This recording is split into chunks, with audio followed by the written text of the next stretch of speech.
Ang aralin natin para sa ika-5 linggo ng unang quarter ay napahahalagahan ang deklarasyon ng kasarinlan ng Pilipinas at ang pagkakatatag ng unang republika.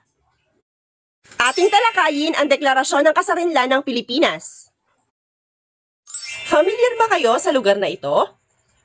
Ito ang tahanan ni General Emilio Aguinaldo sa Kawit, Cavite.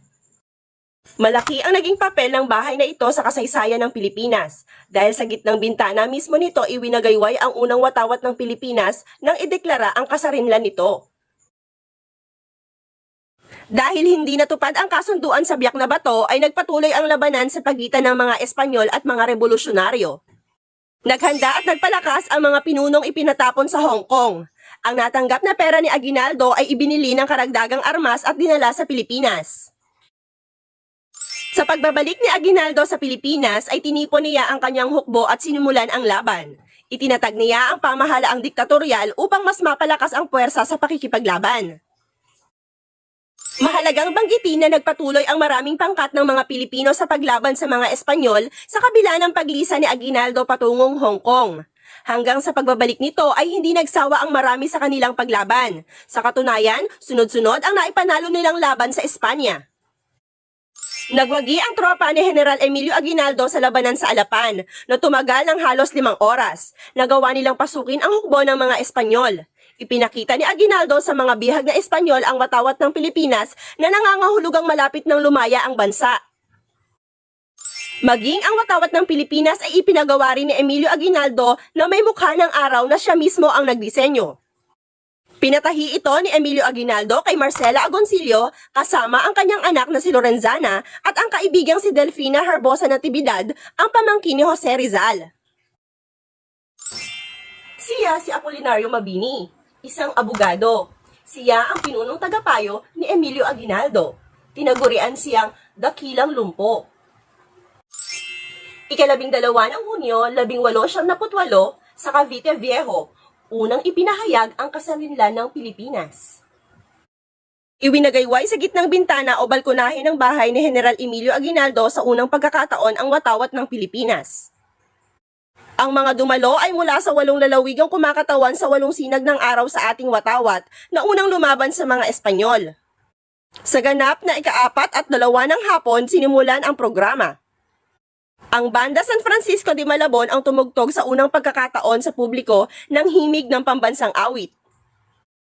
Makikita sa larawan ang Acta de la Proclamación de Independencia del Pueblo Filipino. Ito ay sinulat at binasa ni Ambrosio Rianzares Bautista sa wikang Espanyol. Ang teksto ay nagbalik-tanaw sa mga pangyayari kung paano nagsimula ang himagsikan noong Agosto 1876. Ginunita ang katipunan, kapatiran at sangduguan nito. Ang mga pinuno ng himagsikan ay lumagda sa kasulatan na binibigyan si Aguinaldo ng kapangyarihan upang pamunuan ang pamahalaan. 77 dito ang Pilipino at isang Amerikanong opisyal ng hukbo na si Colonel M.L. Johnson. Makikita sa larawan ang Marcha Nacional Filipina o Philippine National March.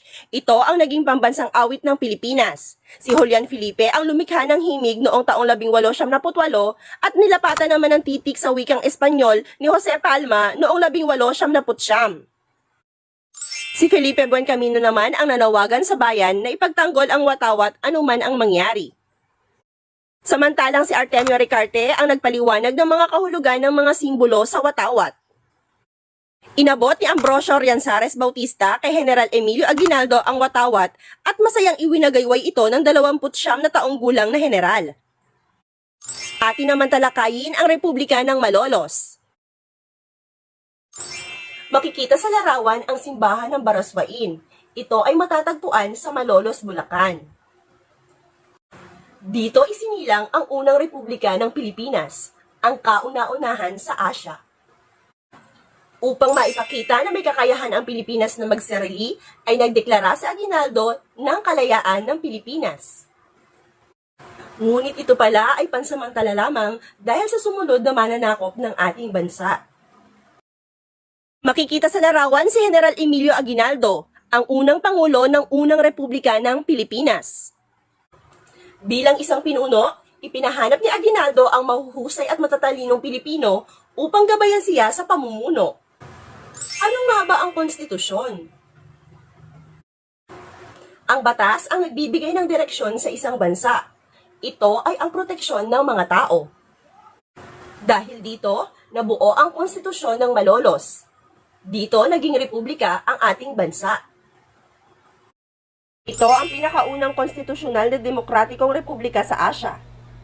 Ito ay itinatag upang mapatunayan sa mga dayuhan na umaakmang agawin ang tagumpay ng himagsikan. Makikita sa larawan si Felipe G. Calderon. Siya ang kinatawan ng Palawan sa Kongreso ng Malolos. Isinulat niya ang borador ng konstitusyon at ipinasa sa Kongreso. Inaprobahan naman ito ni Aguinaldo, kung kaya tinagurian siya bilang ama ng konstitusyon ng Malolos. Noong 15 ng Setyembre 1878, itinatag ang Kongreso ng Malolos sa simbahan ng Baraswain. 73 ang kinatawang nabibilang sa may mataas na pinag-aralan, matalino at may kaya sa buhay. 35 naman sa kanila ang nahalal sa katungkulan. Ang mga kinatawan ng Kongreso ay naghanda ng saligang batas. Ang saligang batas ng Malolos ay nagtatadhana ng isang pamahalaang demokratiko. Balik, itinatag ng konstitusyon ang isang malayang republika ng Pilipinas. Noong ika-23 ng Enero 1879, pinasanayaan ang unang republika ng Pilipinas sa simbahan ng Baraswain sa Malolos, Bulacan.